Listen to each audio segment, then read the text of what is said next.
எல்லோரும் சமம் என்பது உறுதியாச்சு. எல்லோரும் சமம் என்பது உறுதியாச்சு. சங்கு கொண்டே வெற்றி ஊதுவோமே. சங்கு கொண்டே வெற்றி ஊதுவோமே. இத்தரணிக்கெல்லாம் எடுத்து ஓதுவோமே.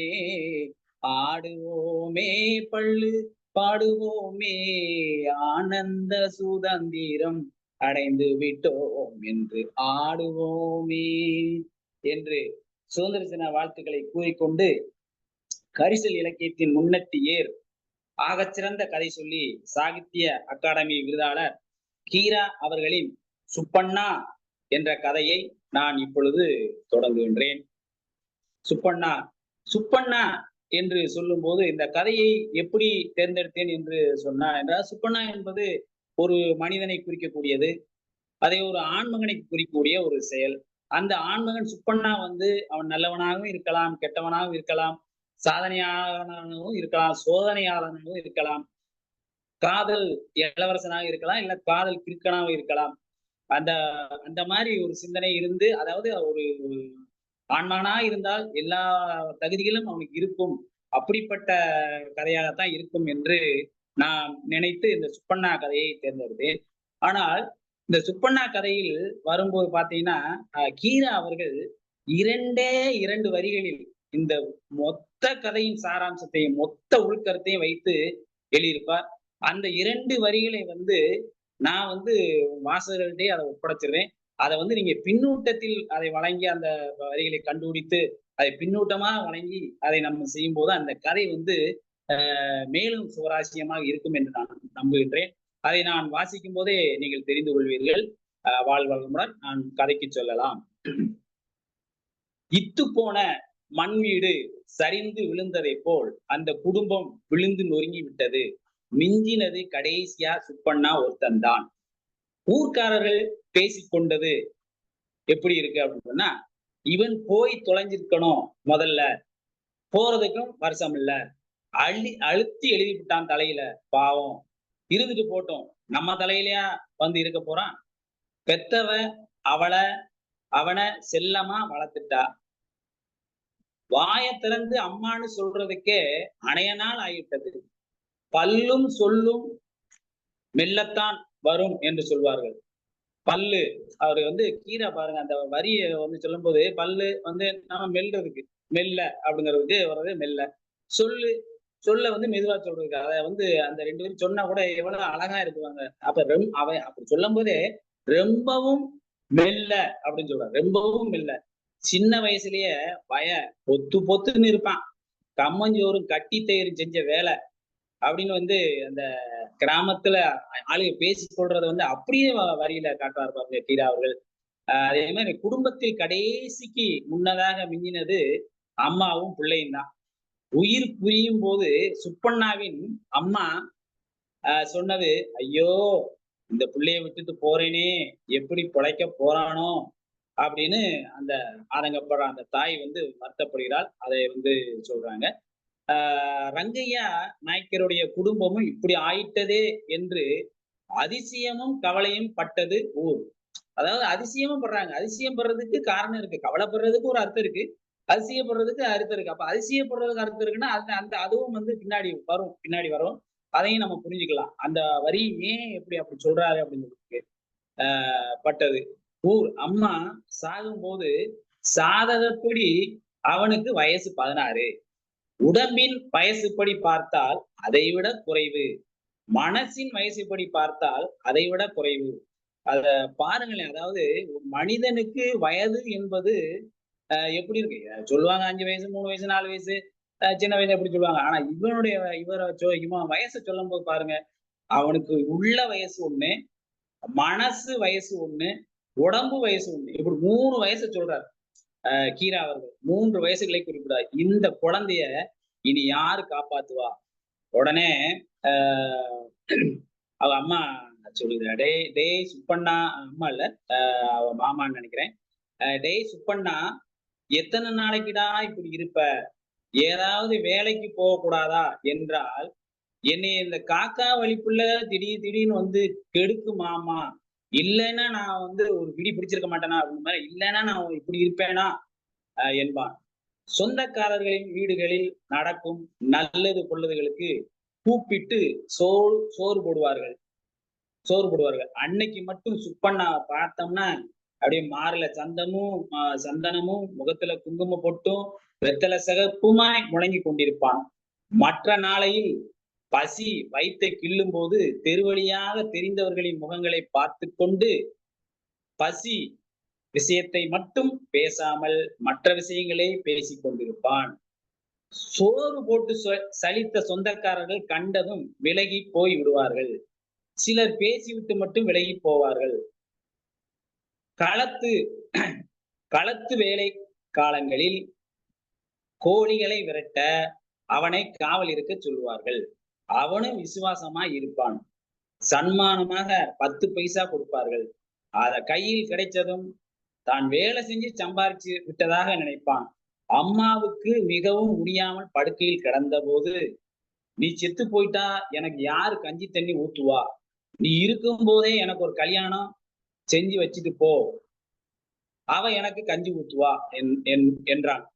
ஒரு அம்மாவுக்கு தனது பையன் வந்து இப்படி சமத்தா பேசிக்கிட்டா போதுமே, நீ வேலைக்கு போய் சம்பாதிச்சால அவ வந்து உனக்கு கஞ்சி தண்ணி ஊத்துவா அப்படின்னு அவ சொல்றான். அம்மா சொல்றாப்ல. பின்ன சம்பாதிக்கவா சம்பாதிக்காமையா சும்மாவா இந்த பாரு கண்ணு, நான் முதலாளி களத்துல காவல் இருந்து சம்பாதிச்சனாக்கும் என்று 10 பைசாவை காட்டினான். பெத்தவளுக்கு ஒரு வகையில் பொங்குதலும் மறுவகையில் துக்கமும் அடைத்தது. அப்புறம் அம்மா இறந்ததும் சொந்தக்காரர்கள் அவனை கூட்டிக் கொண்டு போய் கொஞ்ச காலம் வச்சிருந்தார்கள். பிறகு பைய ஊர்க்காரர்களிடம் அவனை பற்றிய குறைகளை எடுத்து விளக்க ஆரம்பித்தார்கள். இது வந்து நடைமுறையா நடக்கிறதா. அதாவது ஒரு விட்டுட்டு போன பிள்ளைகளுக்கு வந்து யாராச்சும் சொந்தக்காரன் கூட்டிட்டு தான் போவாங்க. கூட்டி ஒரு 2 நாளைக்கு 3 நாளைக்கு நல்லா வச்சு பார்த்துக்குவாங்க. பிறகு ஆட்டோமேட்டிக்கா அவங்களுடைய வேலைய அது மனசுக்குள்ள அவங்களுக்கு வந்து எப்படியோ தோணும். அதனால சொல்ல ஆரம்பிச்சிருவாங்க. அதத்தான் சொல்றாரு ஐயா. விடிஞ்சதும் விளக்க ஆரம்பித்தார்கள். விடிஞ்சதும் பட்டுன்னு எந்திரிக்க பெரிய சீமா விட்டு பிள்ளை கணக்கா படுக்கையிலேயே புரண்டுட்டு கிடக்கான். ஒரு ஏங்கல் தாங்களுக்கு உதவலன்னா கூட பச்சை புள்ளைய கொஞ்சம் பொறுப்போட பாத்துக்கிடலாம் இல்லையா? வீட்டு பிள்ளைகளோட சரிவாடம் வாதாடிக்கிட்டு இருக்கான். எனக்கு கம்மஞ்சோறு வேண்டாம், நெல்லிச்சோறு தான் வேணுங்கிறான். நமக்கென்ன தீரவாசத்தில் நஞ்சையா கிடக்கு, காலு கழுவ குளத்துக்கு போகாதேன்னாக்கா கேட்க மாட்டேங்கிறான். பாத்துக்கிட்டே இருங்க. ஒரு நாளைக்கு காக்கா வலிப்பு வந்து அவன் தண்ணியிலேயே மிதக்கத்தான் போறான். அப்படின்னு சொல்றாப்புல. சொந்தக்காரர்கள் அவனை கை கழுவிய பிறகு சொந்தக்காரர்கள் கொஞ்ச நாள் ஆதரித்து கைவிட்டார்கள். அவன் இப்போது கேர் வீட்டு பிள்ளை. இந்த கேர் வீட்டு பிள்ளைக்கு கீரா ஐயா சொல்றாங்க. என்ன அப்படின்னா, அமெரிக்கா உதவியுடன் பவுடர் பாலும் மக்காச்சோள ரவை உப்புமாவும் ஏழை குழந்தைகளுக்கு ஒரு நேரம் தினமும் கிடைக்கும் அப்படின்னு சொல்றாங்க. ஆனா அந்த மக்காச்சோள மாவும் பவுடருங்கிறது வந்து முன்னாடி நான் சின்ன குழந்தையில ஒரு கிராமத்துக்கு போயிருக்கும் போது எனக்கு இந்த உப்புமா கொடுத்தாங்க. ஆனா அந்த உப்புமா வந்து பள்ளியில கொடுத்தாங்க. ஆனா இந்த கேர்ங்கிறது அது பள்ளியில கொடுக்கறதானா இல்லாட்ட தெருவுலயே இல்ல கிராமங்கள்ல வந்து யாருக்காவது கொடுக்குறாங்களான்னு தெரியல. ஆனா அந்த மக்காச்சோள உப்புமாவை நான் சாப்பிட்டுருக்கேன். அவ்வளவு ருசியாக இருக்கும். அந்த அதுதானா தெரியல. ஆனா அவர் குறிப்பிடுகிறார் அந்த மாதிரி. இப்படியே ஓடிக்கிட்டு இருக்கு. நாளுக்கு நாள் சுப்பண்ணா மெலிந்து கந்தல் உடுக்கையுடன் ஊத்தை பற்களுடன் குளிக்காத அட்டுடன் காக்காய் வலிப்பு வந்து திடீரென்று கீழே விழுந்த காயங்களில் மொய்க்கும் ஈக்களுடன் திரிந்து கொண்டிருந்தான். அந்த நிலையிலும் அகோர பசியிலும் அவனுக்கு தனக்கு தெரிந்தவர்கள் தட்டுப்பட்டால், என்ன சின்னையா, எங்க போறீங்க, என்ன வேலை நடக்கு என்று முகம் மலர கேட்பான். அத்தே, யார தேடுறீங்க? உங்க சுலோச்சனாவா? இப்பத்தான் இப்படி கூடி போனா என்பான். மாமா, உங்க மைனர் ரொம்பத்தான் என்ன கேலி பண்றான், கொஞ்சம் சண்டை பிடிங்க என்று சிரிப்பானியோடு சொல்லுவான். என்ன பெரியாத்தா, கடைக்கு போகணுமா? நான் போறேன் என்று கேட்பான். யாருமே இவனை அங்கீகரிக்கவில்லை. பசி தாங்க முடியாமல் வயிறு நமட்டும் போது மட்டும் சொந்தக்காரர்களின் வீடு தேடி வந்து குடிக்க தண்ணீர் கேட்பான். நீத்து பாகம் கிடைத்தாலும் கிடைக்கும். நீராகார தண்ணி நீர்த்துப்பாகம் கிடைத்தாலும் கிடைக்கும், தண்ணீர் கிடைத்தாலும் கிடைக்கும், வசவு கிடைத்தாலும் கிடைக்கும். அந்த பாருங்களேன், அந்த 3 வரியுமே உண்மையிலேயே கீரா வந்து கிராமத்துல நடக்கக்கூடிய எந்த செயலா இருந்தாலும் ரசிச்சு ரசிச்சு மனசு எழுதியிருக்காப்ல. அந்த பாருங்க கேட்கக்கூடிய இந்த 3மே வந்து உண்மைதானே. தண்ணி கிடைச்சா கிடைக்கும், இல்ல வசவு கிடைச்சா கிடைக்கும், இல்ல நீர் தண்ணி கிடைச்சா கிடைக்கும். அதைத்தான் வந்து கடையில சோறு கிடைக்கல. உண்மையிலேயே வந்து இப்படித்தான் கிடைக்கும் பொழுது அவன் அவன் அவனுடைய நிலைமையை பார்த்துட்டு அவனுக்கு வந்து சோறோ யாருமே போடுறதுக்கு வழி இல்லாத அங்கீகாரமே இல்லைன்னு சொல்லிட்டாப்ல. கிடைத்தாலும் கிடைக்கும். இந்த சமயத்தில் அந்த ஊரில் நடந்த ஒரு விசேஷத்துக்காக வந்த தூரத்து ஊர்க்காரரும் சுப்பண்ணாவின் சொந்தக்காரருமான சின்ன குருவையா நாயக்கர் கண்ணில் சுப்பண்ணா பட்டான். அவன் இருப்பு சட்டத்தில் உட்கார்ந்து கொண்டு பீந்து போன முட்டாசு பெட்டியில் சிறிய குச்சியால் தாளம் போட்டுக்கொண்டு அங்க முத்து தங்க முத்து தண்ணிக்கு போனாலாம், தண்ணி குடத்தை கீழே வச்சு என்கிட்ட வந்தாலாம், லலல்லா அல்லல்லா அல்லல்லா லலல்லா அல்லல்லா அல்லல்லா அப்படின்னு அந்த பாட்டை படிச்சுக்கிட்டு இருக்கான். அவனுக்கு பாருங்களேன், அதாவது பாட்டு படிக்கிறதுக்கு அதுக்கு வந்து அந்த கேள்வி ஞானமும் அவனுக்கு இருக்கு. அதெல்லாம் வச்சுட்டு தான் அந்த பாட்டை படிக்கிறான். அதெல்லாம் யாரும் சொல்லி கொடுத்து படிக்கிறான், அவன் தெரிஞ்சுக்கிட்டு தான் படிக்கிறான். ஆனா விவரமா தான் இருக்கிறான்.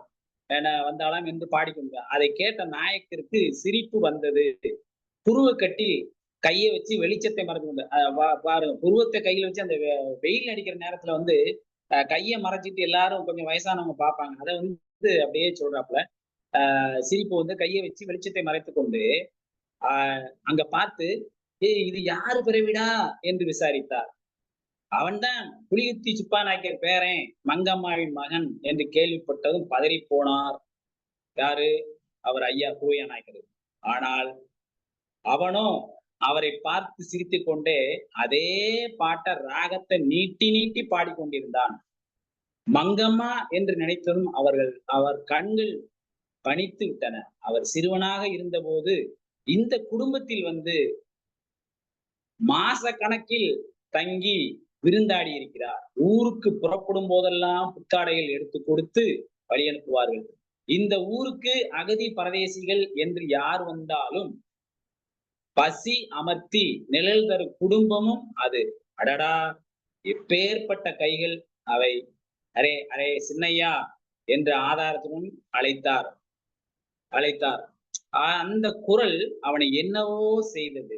ரொம்ப நாளைக்கு அப்புறம் இந்த குரலை கேட்கிறோம் என்று பட்டது. அவர் உட்கார அந்த இருப்பு சட்டத்தை கொஞ்சம் இடம் ஒதுக்கி தந்தான். டேய், உனக்கு முறைக்கு தாத்தா வேணும்டா. இது வந்து ஐயா வந்து தெலுங்குல தான் நிறைய சொல்லியிருப்பாரு. இது வந்து நம்ம தமிழ் இலக்கியம் அப்படிங்கிறதுனால அவர் வந்து தமிழ் மொழியில ஏதாவது சொல்லிட்டேன். ஒரே சின்னையா, நான் வந்து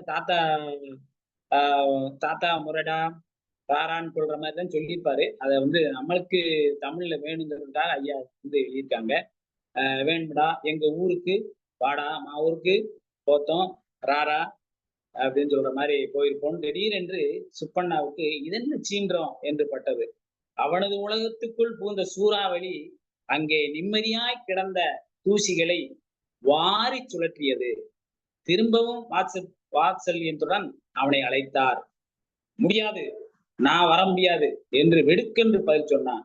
கொஞ்சம் கழித்து, அங்க உப்புமா கிடைக்குமா என்று கேட்டான். இது என்னடா உப்புமா? நாரப்பை உப்புமா? நல்ல பாம்பே ரவையில நிஜமான உப்புமாவே உனக்கு தினமும் கிண்டி தர சொல்கிறேன். ஆனா இந்த உப்புமா அப்படிங்கும் போது ஐயா வந்து இந்த வரியை எதுக்கு எழுதியிருக்காரு ஒண்ணும் புரியல. அதாவது உப்புமா வந்து போட்டுக்கிட்டு இருக்காங்க. அமெரிக்காவுடைய உதவியோட உப்புமா போட்டுக்கிட்டு இருக்காங்க. இப்ப இந்த உப்புமா இதுக்கு நான் இவனுக்கு சொல்றதுக்காக சொல்றாரா, இல்ல உண்மையிலேயே அங்க ஒரு பகுதி உப்புமாவோ இங்க ஒரு பகுதி உப்புமாவோ அந்த நல்ல சரக்கெல்லாம் அங்க கொண்டு போயிருவாங்களா அப்படின்னு சொல்ற மாதிரி தெரியல. இதை வந்து நம்ம கொஞ்சம் ஆய்வுக்கு உட்பட்டுதான் பண்ண முடியும். ஏன்னா அது உப்புமா தானே அப்படின்னு நம்ம நினைக்க வேண்டியதில்லை. இருந்தா கூட அது என்ன உப்புமா? நாரப்பை உப்புமா, நல்ல பாம்பே ரவையில வந்து நான் உனக்கு உப்புமா தரேன்டான்னு சொல்லி தினமும் தர்றேன். அவர் அவனுக்கு தரப்போகும் புது ஆடைகள், பலகார பண்டங்கள் என்ன எல்லாத்தையும் வர்ணித்தார். சுப்பண்ணாவுக்கு கேட்க கேட்க அதாவது எச்சி உண்ண மாதிரி கேட்க கேட்க தேட்டம் வந்தது. என்றாலும் அதெல்லாம் இங்கே கிடைத்தால் என்ன என்றிருந்தது.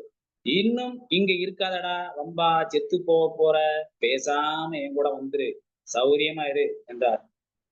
செத்து அம்மா செத்து போயிட்டானா அம்மா இருக்கிற இடத்துக்கு நம்ம போயிடலாம் என்று நினைத்தான்.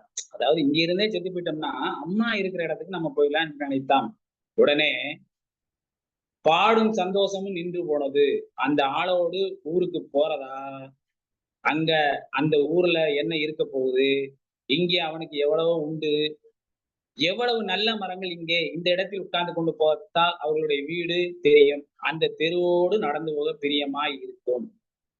ஒரு நாள் தெரு ஜன்னல் வழியாக வீட்டுக்குள் எட்டி பார்த்தான். அம்மாவும் நானும் படுத்திருந்த கட்டில் அதோ. அங்கே தெரியுது அம்மா படுத்து கிடந்த அறை அந்த அங்கே இருக்கு. உடனே, "ஏலே, என்னடா எட்டி பார்க்க? இந்த சோழியெல்லாம் வச்சுக்கிடாத, போ அந்தால." அந்த வீட்டை வாங்கியவர் சினந்து சொன்னார் அவனை பார்த்து. சரியா பார்க்கல, கிட்ட வந்து தானே பார்க்க கூடாது, தூரத்துல இருந்து பார்க்கலாம் இல்லையா என்று சொல்லல, நினைச்சுக்கிட்டு திரும்பி விட்டான். ஊர் மடத்துல அவன் படுக்கிறதுக்குன்னு ஒரு இடம் தலை வச்சுக்கிட அவனுக்கு ஒரு மரக்கட்டை, அதுக்கு பதிலா வேற எதை வச்சாலும் தூக்கம் வராது. இங்க அவ்வளவும் தெரிஞ்ச முகங்கள் அவனை கேலி செய்யவும், வையவும், அதட்டவும், கோவிக்கவும், சிரிப்புமாக தெற்கு தெருவில் ருக்மிணி சித்தி, அதை ருக்மிணின்னு எழுதுறாங்க, ருக்மணிங்கிறது தான் ஐயா ருக்மிணின்னு எழுதுறாருன்னு நினைக்கிறேன். ருக்மிணி சித்தி இருக்கா. எப்பவாவது கூப்பிட்டு கஞ்சி ஊத்துவா, கடையில வாங்கி திங்க ஒரு கூறு பருத்தி கொடுப்போம். ஒரு கூறு அப்ப அந்த நேரத்துலலாம் கூறு பருத்தி கொடுப்பாங்க. அதை கொண்டு போய் கொடுத்தோம்னா நம்ம தின்பண்டம் வாங்கிக்கலாம். இது நான் நிறைய தடவை கூறு கொண்டு போய் வாங்கி எல்லாம் சாப்பிட்டு இருக்கோம். கூறு பருத்தி கொடுப்பா. அடி திரும்பின பிறகு கம்மாக்கரை மரத்து எனல்ல மாடு மேய்க்கிற பிள்ளைகளுக்கு நொண்டி நாய்க்கரு கதை சொல்வாரு. பண்டுதான் ஐயாவும் உடுக்கடிச்சுக்கிட்டே பாட்டு படிப்பான். நான் உங்க ஊருக்கு இதெல்லாம் நினைச்சிட்டு இதெல்லாம் சொல்லிட்டு நான் உங்க ஊருக்கு வரல அப்படின்னு சொல்லிடுறான். அட கோட்டிக்கார பயலே, தினமும் நான் உனக்கு வாங்கி திங்க துட்டு கொடுப்பேன்டா என்றார். அவர் அப்படி சொல்லிவிட்டு வேட்டியில் சொருகி முனைய உருவி முடிச்சு அவுத்து 25 பைசாவை எடுத்து இந்தா கார்வா என்றார். எனக்கு இது வேண்டாம், பெரிய கால்வா வேணும் என்று தனது உள்ளங்கையில் ஒரு வட்டம் போட்டு காட்டினான். அவனுக்கு பாத்தீங்கன்னா கால்வா எது 50 பைசா எதுன்னு தெரியல, இருந்தாலும் அவன் வட்டம் போட்டு காட்டுறான். ஒரு படத்துல செந்தில் எவ்வளவு கொடுத்தா வாங்க மாட்டான், எனக்கு தேவை 10 பைசா அப்படிமா, 10 பைசா கொடுத்தா தான் வாங்குவான். அவன் பெரிய தாளா கொடுத்தாலும் எதை கொடுத்தாலும் சரி அவனுக்கு பிடிக்காது.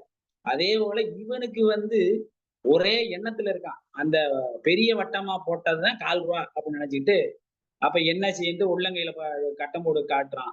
சரி என்று அவர் 50 பைசா நாணயத்தை கொடுத்ததும் அமைதியா வாங்கி கொண்டான். அவர் அங்கே இருக்கும் வரை அவனுக்கு தினமும் 50 பைசா கிடைத்தது. புது சட்டையும் கால் சட்டையும் வாங்கி கொடுத்தார். கொஞ்ச நாளைக்கெல்லாம் சுப்பண்ணா அவரோடு அவருடைய ஊரான கங்கரிசல்பட்டி, இந்த கங்கரிசல்பட்டி அப்படிங்கிறது இப்ப எங்க ஏரியால கங்கர் செவல்பட்டின்னு இருக்குது ஒரு ஊரு, அதைத்தான் சொல்றாரா இல்ல இது வேற ஊரா இருக்குமான்னு தெரியல. ஆனா அந்த கங்கர் அப்படிங்கிறதுக்கு கரிசல்ங்கிறது நம்மளுக்கு தெரியும். கங்கர் என்னன்னா ஆற்று படுகையோட சேர்ந்த சுண்ணாம்பு கற்களோடு இணைந்த ஒரு நிலமாக இருக்கக்கூடிய பகுதிக்கு தான் கங்கர் அப்படின்னு வச்சிருக்காங்க. அந்த கங்கரிசல் பட்டிக்கு புறப்பட்டு போய்விட்டான். சுப்பண்ணா போன பிறகு ஊர்க்காரர்களுக்கு அவன் இருந்த இடம் வெறிச்சென்று இருப்பது போல் தெரிந்தது.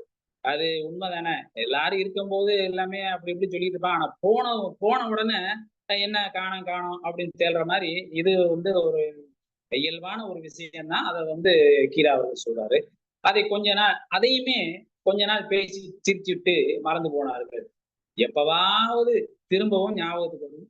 சுப்பண்ணா போயிருந்த கங்கரிசல்பட்டி கிராமத்துக்கு இங்க இருந்து யாராவது நல்லது உள்ளதுக்கு போய் வந்தவர்கள் அவனை பற்றி சொல்வார்கள். இப்ப நல்ல கிழங்கு கணக்கா இருக்கான், அவுக சௌக்கியமா இவுக சௌக்கியமா, அது எப்படி இருக்கு இது எப்படி இருக்கு தொலைச்சு விசாரிக்கிறான். ஒரு சிரிப்பு சிரித்துக்கிட்டு ஒருவர் சொன்னார், ஊர் மடத்துல நான் படுக்கிற இடத்துல இப்ப யார் படுக்கிறா? இது வந்து ஒரு நகைச்சுவையா தான் நம்ம சொல்ல வேண்டிய ஒரு சூழ்நிலை இருக்கு பார்த்தீங்களா? அதாவது என்னென்னமோ இருக்குது. கடைசியில அந்த இடத்துல இவன் படுத்தான் அப்படின்னு சொல்றத கரகாட்டக்காரன்ல இந்த என்னன்னே இந்த ஓட்ட வண்டி கார வச்சுக்கிட்டே அலையிறீங்க அப்படின்னு. ஏய் என்னடா என் கார பத்தி இப்படி சொல்ற? இத யாரெல்லாம் வச்சிருந்தாங்க தெரியுமா? மைசூர் மகாராசா வச்சிருந்தாரு. சிங்கப்பூர் சீமான் வச்சிருந்தாரு. சொகுசு ஆட்டக்காரி சொப்பன சுந்தரி வச்சிருந்தா. இப்ப கடைசியா நம்ம வச்சிருக்கோம்டா அப்படின்னு சொல்லிக்கிட்டு இருப்பான். என்ன கடைசியா அவன் சும்மா கிடக்காம என்ன ரைட்டு தான் கார நம்ம வச்சிருக்கோம். அந்த சொப்பன சுந்தரி எங்க வச்சிருக்காங்க அப்படின்னு சொல்லலையா அப்படின்னு சொல்லியிருப்பான். அதே போல இவன் என்னென்னதையோ எல்லாத்தையும் கேட்டு கடைசியில நான் படுத்த இடத்துல யாருக்கு இப்ப இருக்கா அப்படின்னு ஒரு கேள்வி வேற கேட்டுறான். அப்ப சிரிப்பு வரத்தானே செய்யும். அதனால சிரிப்பி சிரித்து விட்டு ஒருவர் சொன்னார், ஊர் மடத்துல நான் படுக்கிற இடத்துல இப்ப யார் படுக்கிறா கேட்கான். ருக்மிணி சித்தியிடம் சுப்பண்ணா விசாரிச்சதாக சொன்னதும் ரொம்ப நெகிழ்ந்து போனார். சில மாதங்கள் கழிச்சு ஒரு நாள் திடீரென்று சுப்பண்ணா இங்க வந்து எல்லாருக்கும் ஆச்சரியத்தை கொடுத்தான். அப்புறம் ஒரு திகைப்பு. அம்புட்டு வசதியோடு இருந்தவன் இங்க எப்படி இருப்பான் என்று வரிசையாக ஒவ்வொரு தெரிந்த வீட்டுக்கு போய் சேவ லாபங்கள் விசாரித்தான். சித்தி சௌரியமா இருக்கியா? சித்தப்பா எப்படி இருக்கீங்க? பெரியம்மா உனக்கு இன்னும் துரத்தல் நிக்கலையா? அப்படின்னு தான் கேட்டுட்டாப்ல. இத கேட்டதும் அந்த பெரியம்மாவுக்கு ஆயாசம் அதிகமாகி தொடர்ந்து ஒரு பாட்டம் துரத்தி விட்டு, நிக்கலையாப்பா என்ன கொண்டு போக மாட்டேங்கானே. ஆமா நீ ஏன் இங்க வந்து பேசாம அங்கனே கிடக்கக்கூடாதா? அப்படின்னு சொல்லுது அந்த பெரியம்மா. என்ன பெரியம்மா அங்கனே இருந்தா எப்படி? நான் உங்களை எல்லாம் பார்க்க வேண்டாமா? ஆமா வரணும் தான். எப்போ நீ அங்க திரும்பி போக போற அப்படின்னு கேக்குறா. நான் போகல போ. நான் இங்கனதான் இருக்க போறேன். ஏன்டா அங்கன உனக்கு என்ன குறைச்சல்? ராசாவாட்டம் இருக்கியே. இப்ப நண்டு கொளுத்தா செலவுக்குள்ள இருக்காதான் அப்படிங்கிறார். செலவு அப்படிங்கிறது வந்து செலதாரன்னு சொல்லுவாங்க. அதாவது இப்ப அந்த செலதார அப்படிங்கிறது என்னன்னா, கழிவு தண்ணீரும், குளிக்கிற தண்ணீரும், மத்த தண்ணீர் எல்லாம் வெளியில வீட்டுக்குள்ள இருந்து வெளியில போறதுக்காக ஒரு ஓட்ட மாரி செஞ்சு, அந்த அந்த பகுதி மூலமா அந்த தண்ணிய வெளியேத்துறதுக்கு தான் செலதார அப்படின்னு சொல்லுவாங்க. அதத்தான் அவர் வந்து செலவுக்குள்ள இருக்காதான் அப்படிம்பா. ஓட்டைய விட்டு வெளியில வந்துடுறது மாரி சொல்றதுதான் அது சொல்றது என்று சொல்லிக் கொண்டிருந்த போதே, அவளுக்கு துரத்தல் ஆரம்பித்து விட்டது. போ பெரியம்மா, அது நம்ம ஊரு மாதிரி இல்ல என்று சொல்லிவிட்டு அங்கிருந்து கிளம்பி விட்டான். திரும்பவும் சுப்பண்ணா ஊர் வாய்க்குள் விழுந்து மெல்லப்பட்டான். எல்லா கிராமங்களையும் போலத்தான் இந்த கிராமத்திலேயும் உலக காரியங்கள் பாருங்க. எல்லா கிராமங்களையும் போய் இந்த கிராமத்திலேயும் உலக காரியங்கள் ஒழுங்காக பின்னம் பிசகாமல் அந்த பின்னம் பாருங்க. அதாவது இந்த பின்னங்கிற வார்த்தையை வந்து நம்ம எப்படி வேணாலும் உயர்த்திக்கலாம். பின்னம் அப்படிங்கிறது பின்னல் வேலைக்கு அந்த பின்னானா பின்னல் பின்னி இருக்கும், அதை பிசகாம இருக்கிறதுக்கு பின்னல் வேலை இருக்கும். அதே மாதிரி கணக்கு பின்னம் பின்ன கணக்கெல்லாம் பாத்திருக்கீங்களா? அப்படியே பின்னி பின்னி பின்னி பின்னி இருக்கும். அந்த பின்னல் போச்சுன்னா அந்த கணக்கு தப்பா போயிடும். அதே மாதிரி அந்த அந்த பின்னமும் எடுத்துக்கலாம். இன்னொன்னு பின்னால் வரக்கூடிய ஒரு தொடர்பு. பின்னால் வரக்கூடிய தொடர்பு அந்து போச்சுன்னா அந்த பின்னல் அந்து போகும் பார்த்தீங்களா? இப்படி அந்த பின்னங்கிற வார்த்தையில வந்து 3 விதமா கூட நம்ம எடுத்துக்கலாம். ஆ நட அந்த அப்ப அந்த செயல்கள் பூரா ஒன்று போல நடந்து கொண்டிருந்தன. வேப்ப மரத்தின் மேல் ஒழுங்காக காகங்கள் கூடு கட்டி முட்டையிட்டன. காகங்களுக்கு தெரியாமல் சமயம் பார்த்து குயில்கள் முட்டைகளை அதில் வைத்துவிட்டு சென்றன. நாய்கள் காரணமின்றி குரைத்தன. ஒன்றையொன்று கடித்து குதறிக் கொண்டன. அதாவது நாய்கள் காரணமின்றி குரைத்தன அப்படின்னு சொல்றாரு ஐயா. ஆனா எப்பயுமே நாய்கள் வந்து காரணமின்றி குறைக்குதான்னு நம்ம சொல்லவே முடியாது. நிச்சயமா அந்த நாய் குறைச்சுக்கிட்டு இருக்கும்போது நீங்க பார்த்தீங்கன்னா, தூரத்துல ஒரு நாய் இருக்கும். இல்ல தூரத்துல வந்து ஏதோ ஒரு அவங்களுக்கு தேவையில்லாத அந்த நாய்க்கு தேவையில்லாத ஒரு உருவம் தெரியும். அத பார்த்து தான் அந்த நாய் குறைக்கும். ஆனா தேவையில்லாம காரணமின்றி குறைத்தல்ன்னு சொல்றேன். காரணமின்றி எல்லாம் குறைக்கிற மாரி தெரியல. இப்ப எங்ககிட்டலாம் நாய் இருக்கு. காரணத்தோட தான் குறைக்குது. ஆனா ஐயா இப்படி சொல்றாங்க. நாய்கள் காரணமின்றி குரைத்தன. ஒன்றையொன்று கடித்து குதறிக்கலாம். ஒன்றையொன்று கடித்து குதறுங்கிறது வந்து ஒரு சாப்பாடு வச்சிருக்கோம். அத வந்து இன்னொரு நாய் எடுத்து கொண்டு போகும். அத கடிச்சு குதறிக்கிட்டு இருக்கோம். அத சொல்றது ரைட் தான். அன்னக்காவடிக்காரன் சோற்று பிச்சை வாங்கிக் கொண்டு போனான். சித்தேசிகள் வெண்கல மணியையும் மரமணியையும் லயம் தவறாமல் அடித்துப் பாடி துட்டு வாங்கிக் கொண்டு சுவரில் காவிக்கட்டையால் கிறுக்கிவிட்டு போனார்கள். இந்த சுவரில் காவிக்கட்டை கிறுக்கிவிட்டு போனார்கள் என்றது கொஞ்சம் இதையும் வந்து கொஞ்சம் நம்ம ஆய்வா எடுத்துக்கொள்ள வேண்டியிருக்கிறது. எப்படி எடுக்கணும் அப்படின்னு சொன்னா, ஒண்ணு வந்து இந்த காய்ச்சல் நம்ம இந்த வீடை பார்த்துட்டோம், இன்னுமே இந்த வீட்டுக்கு வர வேண்டியது இல்ல, நான் அடுத்த நாளைக்கு வந்துக்கலாம், இல்லாட்டா அடுத்த வாரம் வந்துக்கலாம்னு சொல்றதுக்காம இருக்குதா? இல்ல வேற எதுவும் இது வந்து நல்ல வசதியான குடும்பம், இங்கதான் நம்ம ஓயாம வரணும் அப்படின்னு இத வந்து முகநூல்ல வந்து நான் ஒரு பதிவு பார்த்தேன். அந்த முகநூல்ல வந்து இந்த திருடர்கள்லாம் வந்து திருடர் போகும்போது பார்த்தீங்கன்னா, அந்த வீட்டுக்கு முன்னாடி வந்து அடையாளங்களை போட்டுவிட்டு வருவார்களாம். அடையாளங்களை போட்டுவிட்டு வரும்போது, ஒரு வட்டம், ஒரு சதுரம் மாரி வீடு மாரி போட்டு, அதுல ஒரு பொம்பள படம் மாரி வச்சு கோலம் போட்டிருந்தாங்கன்னா, அந்த வீட்ல வந்து பொம்பள மட்டும் இருக்கா அப்படின்னு போடும். கூட்டமா போட்டிருந்தாங்கன்னா, நெறைய பேர் இருக்கிறாங்க அர்த்தமா. இல்ல இன்ட் மார்க் மாரி போட்டிருந்தோம்னா, அந்த வீட்ல ஒண்ணுமே இல்ல அப்படின்னு சொல்லி போட்டோம்னு இந்த முகநூல்ல காவல்துறையிலிருந்து போட்ட ஒரு அந்த சிம்பல், அதாவது இருந்தது. அத படிக்கும்போது, ஒருவேளை இந்த சிம்பலுக்கும் எதுவும் அர்த்தம் இருக்குமா?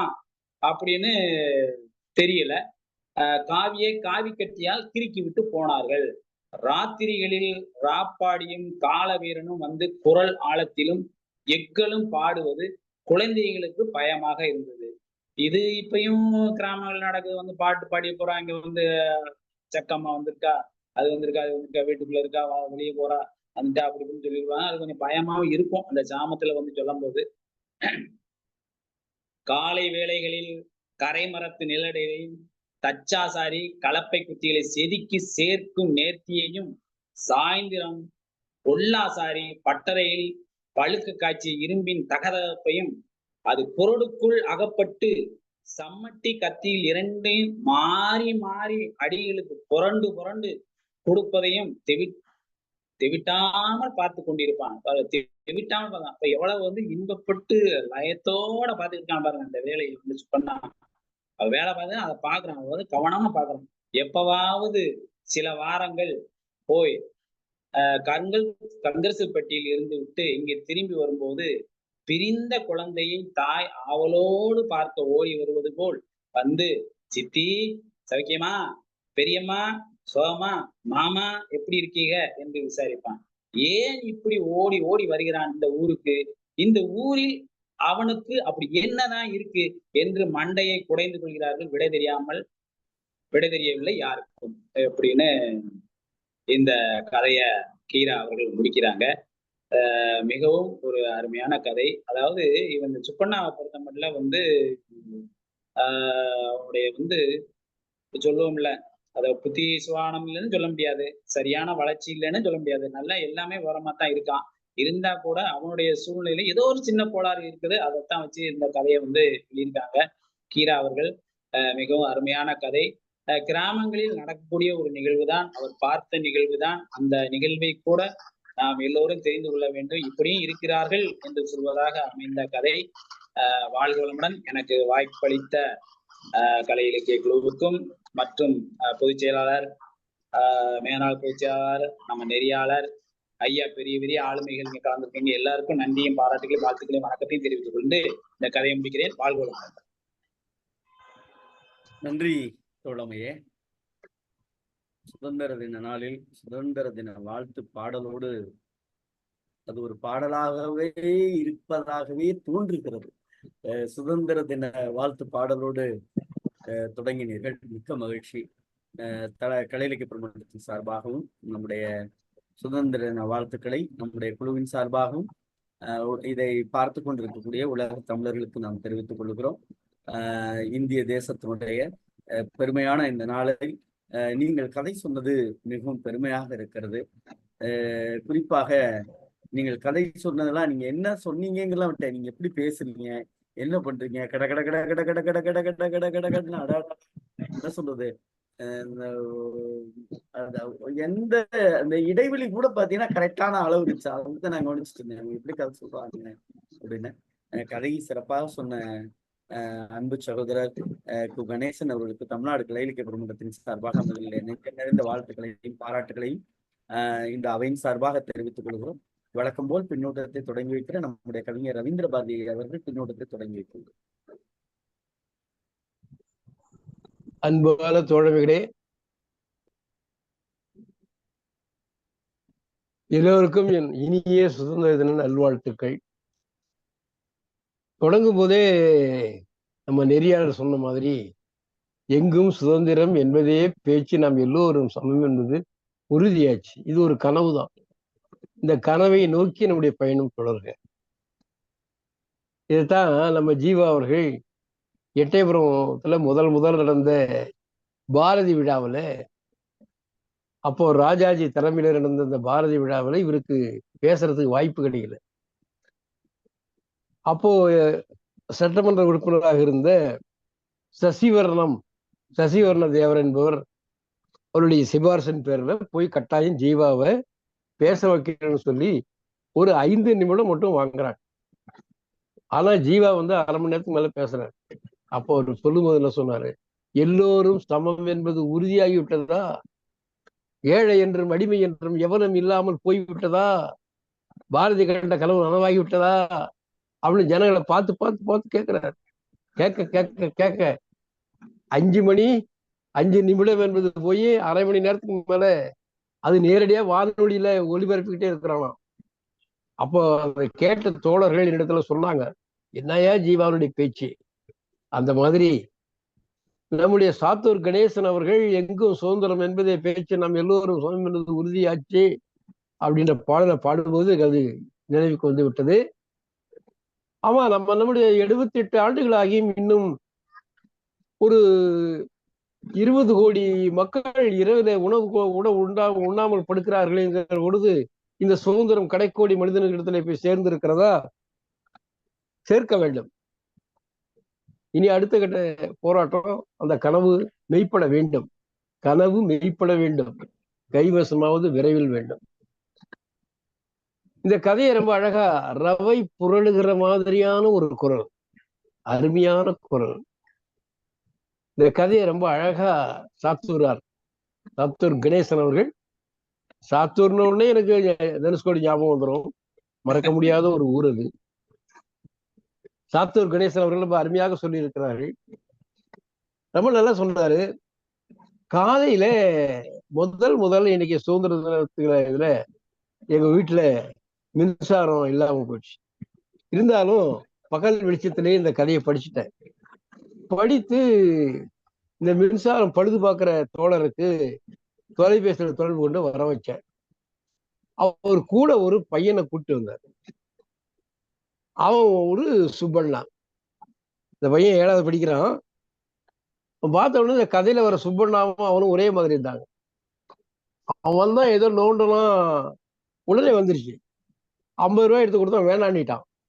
அப்புறம் தான் இந்த சுப்பண்ணா பாவம் வீடு வீடா போய் தாகத்துக்கு தண்ணி கேட்கும்போது வசமும் கிடைக்கும், தண்ணியும் கிடைக்கும், அந்த பழைய இந்த தண்ணியும் கிடைக்கும் அப்படின்ற மாதிரி அவன் ஞாபகம் வந்தோடனே, இல்லப்பா இந்த பையனை கூப்பிட்டு வந்திருக்கிற, வச்சுக்கோன்னு 50 ரூபாய் கொடுத்து திணிச்சு அனுப்பிச்சேன். ஏன் சொல்ல வரேன்னா, சுப்பண்ணாக்கள் நம்முடைய கதையில மட்டும் இல்ல, வாழ்க்கையிலும் இருக்கிறார்கள். ஒரு முழு வளர்ச்சி அடையாத மனநிலை உடைய ஒரு பையன். அவன் மன வளர்ச்சி இல்லைன்னு சொல்ல முடியாது. ஆனா ஒரு குழந்தை மனநிலையில தான் இருக்கிறான். அவன் அந்த ஊரை நேசிக்கிறான், அந்த ஊர் மக்களை நேசிக்கிறான். பதிலுக்கு அவரை நேசிக்கிறார்களா? அதான் பிரச்சனை. ஆனாலும் கூட அவன் வசதியாக ஒரு பெரியவர் அவங்க அம்மா இடத்துல நல்ல உணவுகளை எல்லாம் உண்டு அவன் நல்லா வாழ்ந்த போது, அந்த குடும்பம் நல்ல நிலையில் இருந்த போது அவங்க அம்மாவுடைய கையால் உணவு உண்டு அனுபவித்த ஒரு பெரியவர் நன்றியோடு அந்த பையனை கூட்டிட்டு போய் காசெல்லாம் கொடுத்து கவனிச்சுக்கிறான். இருந்தாலும் அந்த பையன் திரும்பி வர்றான். ஏன் வர்றான்? அந்த ஊருடைய பாசம், பிறந்த மண்ணினுடைய பாசம் அவனை இழுக்குது. ஐயோ இந்த சித்தியை நான் பார்க்கணுமே, ஐயோ நான் படுத்த இடத்துல யாராவது படுத்துட்டு போனான் நம்ம இதில் சத்திரத்துல. அவன் பழகிய வீட்டை ஜன்னலை எட்டி பார்க்கறான். அப்போ அவனுடைய மனசுக்குள்ள அந்த மண்ணின் மீது உள்ள, பிறந்த மண்ணின் மீது உள்ள பாசம் அவன் அப்படியே இழுக்குது. மிக அழகாக அந்த கிராமத்தையும் தீரா எப்பவுமே எளிய மனிதர்கள் பால், கலைநிலையில் இருக்கிற மனிதர்கள் பால், இப்படி மனநிலை வளர்ச்சியடையாத அந்த அவலைகளின் பால் அவன் ஒரு ஏறக்குறைய ஒரு அனாதை மாதிரி தான். பெரிய குடும்பத்துல பிறந்து வளர்ந்து வசதியா இருந்து எல்லாம் இறந்த பிறகு ஒரு அனாதை ஆயிட்டான். வாழ்வதும் தாழ்வதும் வாழ்க்கையில நடைமுறைதான். ஆனா அதை கூட அவனுக்கு புரியல. அப்படி புரியாத ஒரு அந்த அபலையை, அந்த அனாதை பையனை அவன் மீது உள்ள ஒரு கருணையினால இந்த கதையை அப்படியே அழகா வளர்த்திட்டு போய் கடைசியில் அவனை மண் பாசம் அவனை அங்க இழுத்துட்டு வந்துருது. கதையை ரொம்ப அழகா முடிச்சிருக்கிறாரு. இது என்னன்னா, இந்த கதையில நாம தெரிஞ்சுக்கிறது என்னன்னா, அப்படிப்பட்ட அந்த மனிதர்களை நாம் கைவிட்டுறக்கூடாது. அவர்களை ஆதரிக்க வேண்டும். ஏன்னா அவனுக்கு நல்லதும் தெரியாது, கெட்டதும் தெரியாது. அவன் வெள்ள உள்ளம், அவனுக்கு களங்கமில்லாத உள்ளம். அந்த உள்ளம் அவனை புறக்கணிச்சாலும், அவனை திட்டினாலும், அவனை பேசினாலும், ஆனா அந்த மக்களை அவன் நேசிக்கிறானே. பெரியம்மான்றான், மாமான்றான், சித்தப்பான்றான், பெரியப்பான்றான், சித்தின்றான். இவனெல்லாம் விட்டுறான், எப்படி போவேன்றான். அதான் அதான் அதான் அந்த மன வளர்ச்சி அடையாத அந்த குழந்தையின் மேல அந்த கீரா கொண்டு இருக்கிற பாசம் இருக்குங்களா, அதுதான் இந்த கலைத்தன்மையோடு இந்த கதை பதிவா இருக்கிறது. இந்த தலைப்புல பாருங்க, சுப்பண்ணா. அது தென்னகரம். நம்ம சிவசுப்ரமணிய ஐயாவை தான் ஞாபகம் வந்துச்சு. அது தென்னகரம் போட்டிருக்கணும், 3 சொல்லினா. தென்னகரம்னா இலக்கணப்படி, மக்களுக்கு புரியணும்னா 3 சொல்லினா போடணும். சுப்பண்ணா. ஆனா அவர் சுப்பண்ணான்னு எழுதிக்க பேச்சு வழக்கு அப்படி வேணும்னு ரொம்ப குசும்புக்காரரு கீரா. அந்த மக்கள் எப்படி பேசுறாங்களோ அந்த மாதிரி பிடிவாதமா எழுதக்கூடியவர். அதான் நினைச்சுக்கிட்டேன் நானு. உடனே எனக்கு அந்த கீராவனுடைய அந்த குணமும் தமிழாசிரியராக தலைமை ஆசிரியராக ஆன நம்ம சிவசுப்ரமணிய ஐயாவினுடைய அந்த இலக்கண புலமையும் எனக்கு உடனே நினைவுக்கு வந்துருச்சு. ரொம்ப நல்ல கதை. மிக அழகாக சொல்லி இருக்கிறார் நம்ம சாத்தூர் கணேசன் அவர்கள். ரொம்ப மகிழ்ச்சி. சாத்தூருக்கே நான் வந்த மாதிரி ஆயிப்போச்சு. சாத்தூரோட பேரை கேட்ட உடனே எங்க தனுஷ்கோடியோட சேர்ந்து அந்த வைப்பாற்றல் ஆத்தங்கரையிலெல்லாம் நாங்க அலைஞ்சு சுத்தின ஞாபகம்லாம் எனக்கு வந்துருச்சு. மகிழ்ச்சி. ஏழை, எளிய, அனாதை, மனவளர்ச்சி அடையாத மனிதர்களை நேசிக்க வேண்டும், வேண்டும் என்ற ஒரு கருத்தை உள்ளடக்கிய அருமையான கலைநயமிக்க இந்த சிறுகதையை மிக அழகாக தன்னுடைய அருமையான வளமான குரலினாலே மிக அழகாக உச்சரித்து சொல்லிய அருமை தோழர் சாத்தூர் கணேசன் அவர்களுக்கும் என்னுடைய அன்பான வாழ்த்துக்கள். இந்த களத்தை ஏற்படுத்தி கொடுத்த கலை இலக்கிய பெருமன்றம். தமிழ்நாட்டில் ஒரு மிகப்பெரிய புரட்சி நடக்குதுங்க. தினந்தோறும் நாள்தோறும் ஒரு கதையை தமிழ்நாட்டு மக்களுக்கு இளைய வழியில இன்னைக்கு சொல்லிக்கிட்டு இருக்கிற இந்த புரட்சி தமிழ்நாடு கலை செய்யுது. அதோடு நாம பெருமைப்படணும், நிச்சயமா பெருமைப்படணும்.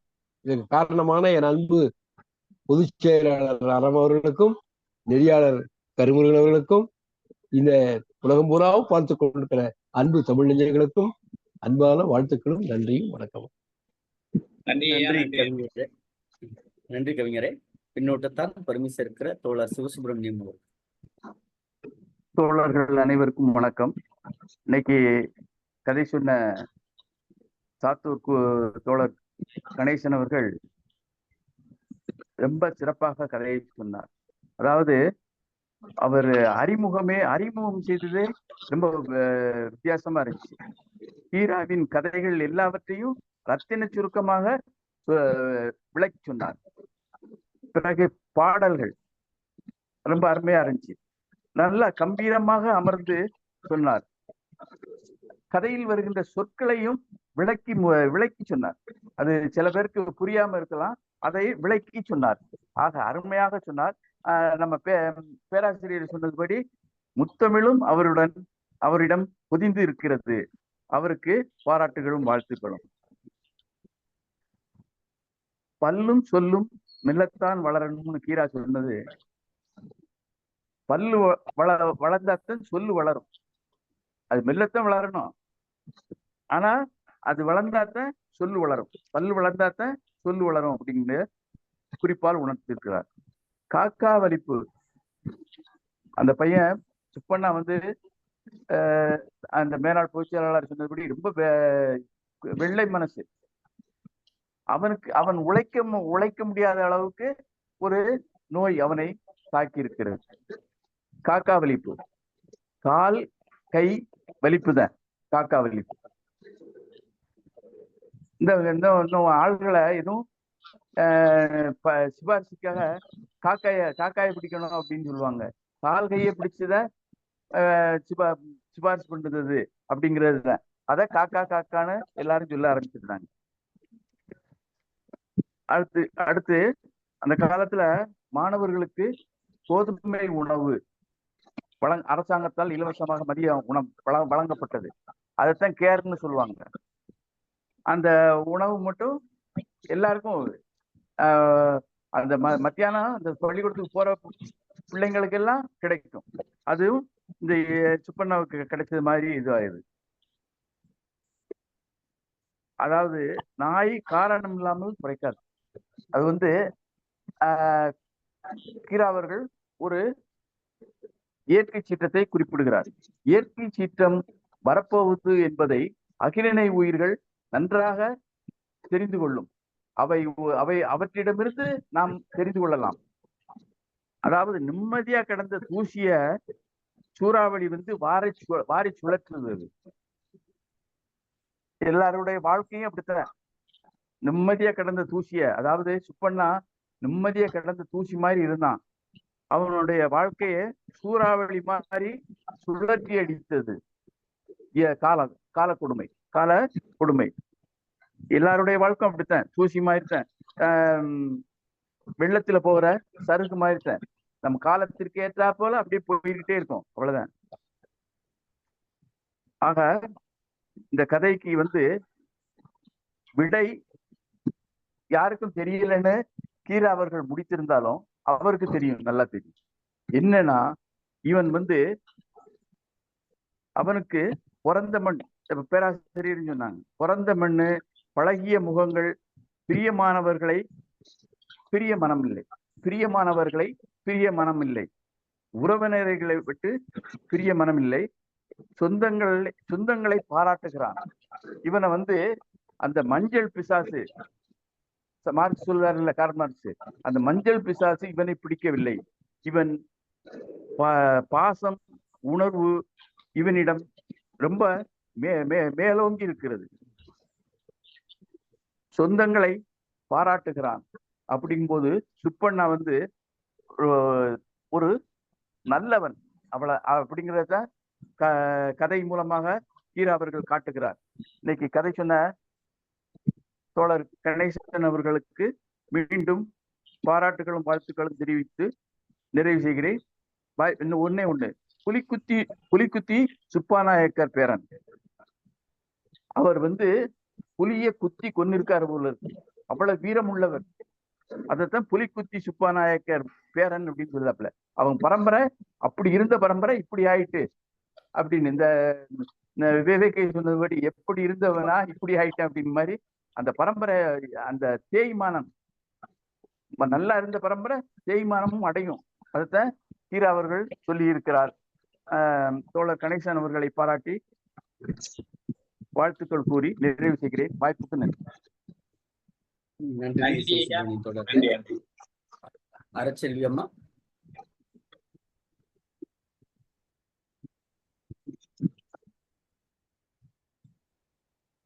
அறச்செல்வி அம்மா.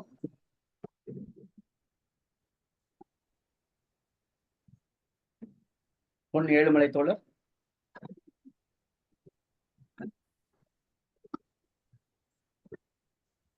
ஐயா, நான் பின்னூட்டம் கொடுக்கலாமா? அம்மா இருங்கம்மா, இந்த வரட்டுமா, நான் தரமா, வாய்ப்பு தரமா, சொல்லுவீனாமா, நான் தரமா, வாய்ப்பு தரமா. வணக்கம். வணக்கம். சொல்லுங்க, கேக்குது, பேசுங்க. இல்ல வேற யாரும் அழிச்சா மாதிரி இருந்தது, அதனால. இல்ல நீங்க பேசுங்க. வணக்கம். அதாவது இன்றைய கதை ஒரு எளிதான கதையா இருந்தா கூட அது எந்த அளவுக்கு பெரிய உண்மைகளை சொல்லுது அப்படின்றது ஒரு வியப்பாதான் இருக்குது. பெரியோரை வியத்தல் இளமே, சிறியோரை வியத்தல் அதனினும் இளமைன்ற மாதிரி இந்த கிராமத்து சூழலை அவர் காட்டியிருக்கிறது என்னை 63 கொண்டு போச்சு. நான் 51 இருந்து 63 வரலாம் ஒரு கிராமத்துல வளர்ந்தவன், குக்கிராமம். அங்க ஒருத்தர் இது மாதிரி தான் போலியோ அட்டாக் ஆகி, மணின்னு பேரு, நொண்டி மணின்னு சொல்லுவான். அதாவது எனக்கு 5 வயசு இருக்கும்போது அவருக்கு 20 வயசு. ஆனாலும் அவர் வந்து தவழ்ந்து தான் போவாரு இந்த மண் தெருவுல, கிராமத்துல மண் தெருவுல. ஆனா அவர் வந்து ஆளுக்கு மாதிரி பேசி எல்லாரு கூடயும் நல்ல ஒரு உறவு வச்சுப்பாரு. அந்த மாதிரியான ஒரு நான் சொல்றது என்ன சொல்றது, அவருக்கு ஒரு திறமை. அதனால அவர் வந்து நொண்டிமணின்னு சொல்லுவாங்களே ஒழிய, அவரை வந்து எல்லாருமே மதிப்பாங்க. எல்லாரு கூடயும் பேசுவாரு. அவங்க அதுக்கு தீர்வு எல்லாம் சொல்லுவாரு. பெண்களோட போய் நல்லா கலந்து பேசி உட்கார்ந்துட்டு, அவங்க வச்சிருக்கிற பணத்தெல்லாம் இவங்ககிட்ட நம்பி கொடுப்பாங்க. இவரு கடன் கொடுத்து அதை வாங்கி வட்டி வாங்கி கொடுப்பாரு. அது மாதிரி வேலையெல்லாம் செய்வாரு. அதாவது அவருக்கு வந்து காலையிலேயே ஒழிய அறிவு அவ்வளோ அருமையான அறிவு. கடைசி வரையிலும் அவர் வந்து கண்ணியமாவே வாழ்த்துட்டு போனாரு. அவர் எல்லாரையும் மதிச்சாங்க அவரை. அந்த மாதிரியான ஒரு இதுவும் இருக்கு. அந்த அந்த அந்த சூழலுக்கு, கிராம சூழலுக்கு என்னை இன்னைக்கு கொண்டு போயிட்டீங்க. ரொம்ப அழகா இருந்தது. இந்த மக்காச்சோளம் பால் பவுடர் அப்படி சொன்னீங்கல்ல, அது வந்து நானும் எனக்கு கிராமத்துல அந்த எலிமெண்டரி ஸ்கூல்ல படிக்கும்போது, ஆனா எங்களுக்கு தர மாட்டாங்க. ஆனா அது வந்து ஏழைகளுக்கு தான் கொடுப்பாங்க அப்படின்னு சொல்லிட்டு மக்காச்சோளம் பால் பவுடர்லாம் எங்களுக்கு தரமாட்டாங்க. கொஞ்சம் வசதியான பசங்க அப்படின்னா உங்களுக்கு எல்லாம் கிடையாது பண்ணுவாங்க. நாங்க கெஞ்சி கேட்டு அதை வாங்கி சாப்பிடுவோம். அந்த மாதிரியான ஒரு அந்த காலத்துக்கு நீங்க கொஞ்சம் கொண்டு போனீங்க. அந்த கிராமத்து சூழல் மிக நல்லா இருந்தது. இதுல பெரிய மாரல் ஆஃப் தி ஸ்டோரி அப்படின்றது ஒண்ணும் இல்லைனாலும் கூட நம்ம அனுபவிக்க முடியுது மகிழ்ச்சியா. அந்த விதத்துல ஒரு கிராமத்திய படம், கிராமத்திய சூழலை புரிஞ்சுக்கிறோம். அவ்வளவுதான் அது. அப்புறம் வந்து இவரு சாத்தூர் கணேசன் ரொம்ப வித்தியாசமான ஒரு உரையாளர். பாருங்க, இப்ப ரிட்டையர் ஆன பாடு கூட அவர் வந்து டிஷர்ட் போட்டுக்கிட்டு பாத்தீங்கன்னா இளைஞர் மாதிரியே இருக்கிறாரு. அதனால மனதிலையும் அவர் இளைஞரா இருக்கிறாரு. அதான் எனக்கு மகிழ்ச்சி. என்னன்னா, நாய்கள் வந்து காரணமின்றி குறைக்கின்றனன்னு கீரா எழுதிட்டாரு அப்படின்றதுனால அதை வந்து தொடாத போகாத, அதுக்கு எதனா இல்லாம குறைக்காதுன்னு சொன்ன உங்களுடைய நேர்மை எனக்கு ரொம்ப பிடிச்சிருக்கு. அது உண்மை. சொல்லப்போனா ஒரு அரிய செய்தி, இப்போதைய செய்தி சொல்றேன். இப்போ லேட்டஸ்டா வந்து ஆர்டிபிஷியல் இன்டெலிஜென்ஸ்ன்னு சொல்லிட்டு ஏஐன்னு வந்திருக்கு.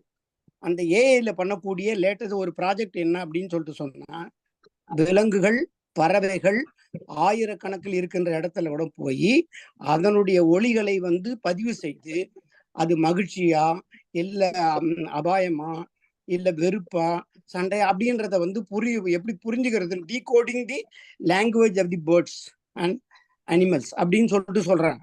இப்ப நடந்துட்டு இருக்கிற ஒரு விஷயம் ஆர்டிபிஷியல் இன்டெலிஜென்ஸ்ல. அதனால விலங்குகள் காரணமின்றி குறைக்கின்றன என்று சொல்றது உள்ளபடியே தவறு. அது புரிதலற்ற தன்மை. ரெண்டாவது, அவர் வந்து கடைசியா ஒரு இது ரொம்ப அழகான குரல், உச்சரிப்பு, பாடல் எல்லாம் தான். நீங்க நாடக கலைஞர்னு சொன்னாங்க. அதனால இதெல்லாம் வளர்ந்து இருக்கிறதுல ஒண்ணும் இல்லை. ஆனா ஒரு சீனியர் மேனேஜரா இருந்து ரிட்டையர் ஆன படு கூட உங்களுக்கு இன்னும் அந்த அப்படி சொல்ல போனா என்ன, இந்த பழைய இளமையோட இருக்கீங்க பாருங்க. அந்த நாடகம்னா அதை எடுத்துக்கிட்டீங்க, அதை வந்து இது பண்ணணும்னு வயசான போது கூட சரி எனக்கு வயசாகி போச்சு, இதுக்கு மேல நான் எங்கேருந்து அதை சொல்ல போறேன் அப்படின்றது இல்லாம ரொம்ப அழகா அந்த ஆடுவோமே பள்ளு பாடுவோமே பாடலை வந்து நீங்க பாடினது வந்து ரொம்ப எனக்கு பிடிச்சிருந்தது. அதனால கருத்து முரண் இருக்குது. நான்லாம் ஒரு 50 ஆண்டு காலமா இந்த விடுதலை நாள் வந்து துக்க நாள் கொண்டாடக்கூடிய பெரியாரின் வழி வந்தவன். அதனால எனக்கு நெருடலாக இருந்தாலும் கூட உங்க பாடலும் கருத்து கருத்து பாடல் இனிமை எல்லாமே ரொம்ப நல்லா இருந்தது. மிக அருமையா செஞ்சீங்க. இன்னைக்கு வந்து உங்களுடைய உரை வந்து it is a model to emulate. அதாவது மற்றவர்கள் கடைபிடிக்க வேண்டிய ஒன்றதனுடைய ஒரு மாதிரியாக இன்றைய உரை திகழ்ந்தது அப்படின்றதுல எனக்கு ரொம்ப மகிழ்ச்சி. நன்றி. நன்றி தோழமையே. மேரி தோழர். வணக்கம். கேக்குதுங்களா? கேக்குதுமா, சொல்லுங்கம்மா. இந்த சாத்தூர் கணேசன் ஐயா எப்போதுமே மிக அருமையான பின்னோட்டம் தருவார்.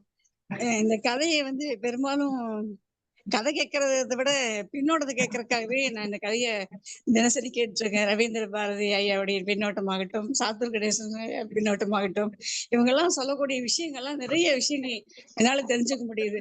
அதனால இந்த கதையை வந்து நான் ரெகுலரா வந்து என்ன வேலையா இருந்தாலும் சரி நான் வந்து இடைவிடாம கேட்டுட்டு இருக்கேன். ரொம்ப அருமையான குரல் வளம், நல்ல கதை சொன்னாரு. எப்போதுமே அவர் சொல்லக்கூடியவர் தான். அதே போல இந்த சுப்பண்ணாக்கள் நிறைய பேர் இருக்காங்க. நிறைய பேரை நம்ம வாழ்க்கையில சந்திக்கிறோம். ஒரு 4 நாளைக்கு முன்னாடி கூட ஒரு பையன் ரோட்ல நடந்து போயிட்டு இருந்தான். இங்க வந்து எல்லாருமே சாயந்தரம் கொஞ்சம் அப்படியே நடப்போம். அப்ப ஒரு குட்டி பாப்பா சைக்கிள் ஓட்டிட்டு இருக்கோம். அப்ப நடந்துட்டு போகும்போது பையன் பார்த்ததே இல்லை, ரொம்ப குட்டியா இருந்தான். 6ஆம் கிளாஸ் தான் படிச்சிருப்பான் அப்படின்னு சொல்லிட்டு கூப்பிட்டு கேட்டேன். என்ன தம்பி இந்த பக்கம் போனதே இல்லை, இந்த பக்கமே பார்க்கல, யார் பண்ணி அப்படின்னு கேட்டேன். கையில கிளவுஸ் போட்டிருந்தான், வாய்க்கும் அப்படியே இது போட்டிருந்தான், மாஸ்க் போட்டிருந்தான். கேட்டோனையும் அவன் வந்து நான் சொன்னா, அக்கா எனக்கு ஒரு கை கால் வராதுக்கா அப்படின்னா, இந்த பக்கமே வந்தது இல்லக்கா, நான் மாத்திரை வாங்க வந்தேன், தோள்பட்டையெல்லாம் வலி அப்படின்னா. அவன் அன்னைக்குதான் பார்த்திருக்கேன் அந்த பையனை.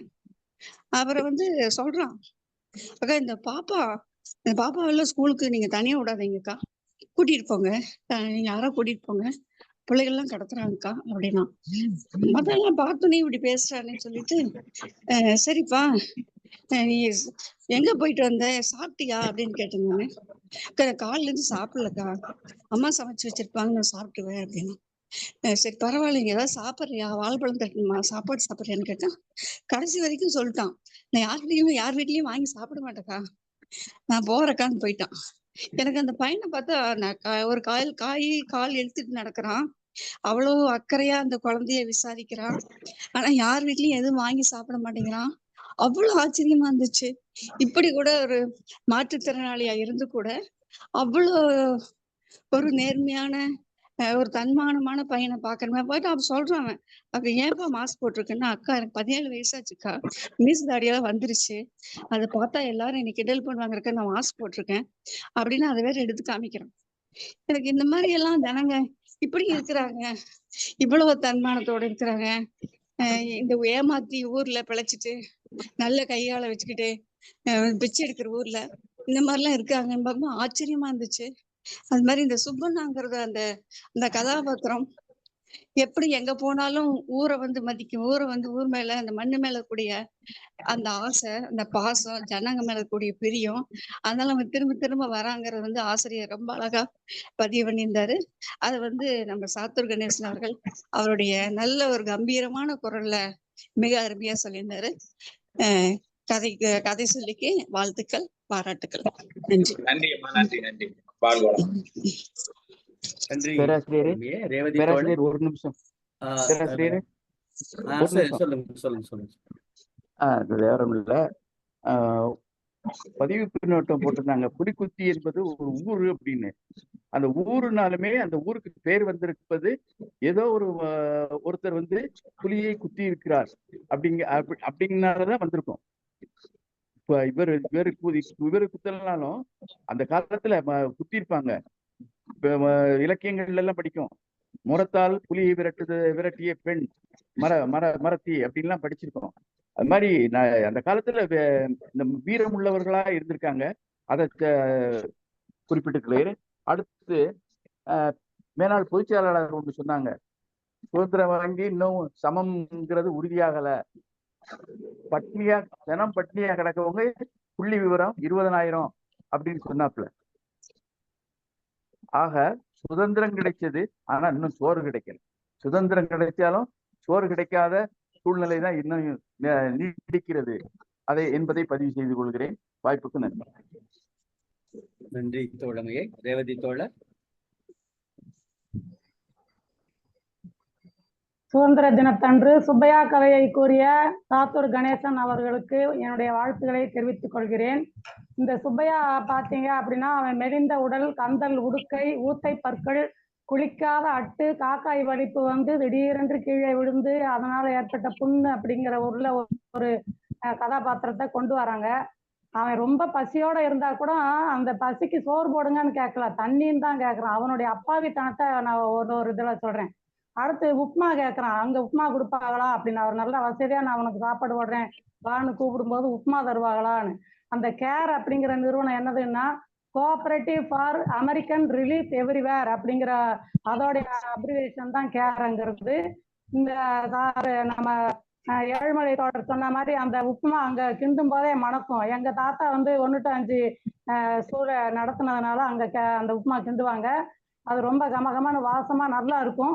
அந்த உப்புமா நானும் ஒவ்வொரு நாள் சில நாட்கள்ல சாப்பிட்ருக்கேன். அதனால அந்த கேர் நிறுவனத்து உப்புமா மாதிரி எல்லாம் இப்ப இல்லை. ரெண்டாவது, அவன் ஒரு வெள்ளந்தித்தனமா கேட்கறான், நான் படுக்கிற மடத்துல இப்ப யார் வந்து படுத்துக்கிறா அப்படின்ட்டு. நமக்கு தாய் வகப்பன் இல்லை, ஆதரிக்கிறவங்க இல்லை, அதனால நம்ம படுத்திருந்தோம் அப்படிங்கிற ஒரு எண்ணம் கூட அந்த பையன் மனசுல வரல. இப்ப பாத்தீங்கன்னா இந்த சுவர்ல காவி அதுல எழுதுற அந்த ஆளுங்க இன்னைக்கு எங்க கிராமத்துல வந்துட்டு போயிட்டு தான் இருக்காங்க. மானிய ஜனதாவால அப்படின்னு அவங்க சொல்லுவாங்க. அவங்க வந்து 10 ரூபா தான் கேட்பாங்க. கரெக்டா எல்லார் வீடுகளையும் 10 ரூபா வசூல் பண்ணுவாங்க. 10 ரூபாய்க்கு கீழே கொடுத்தோம்னா வாங்க மாட்டாங்க.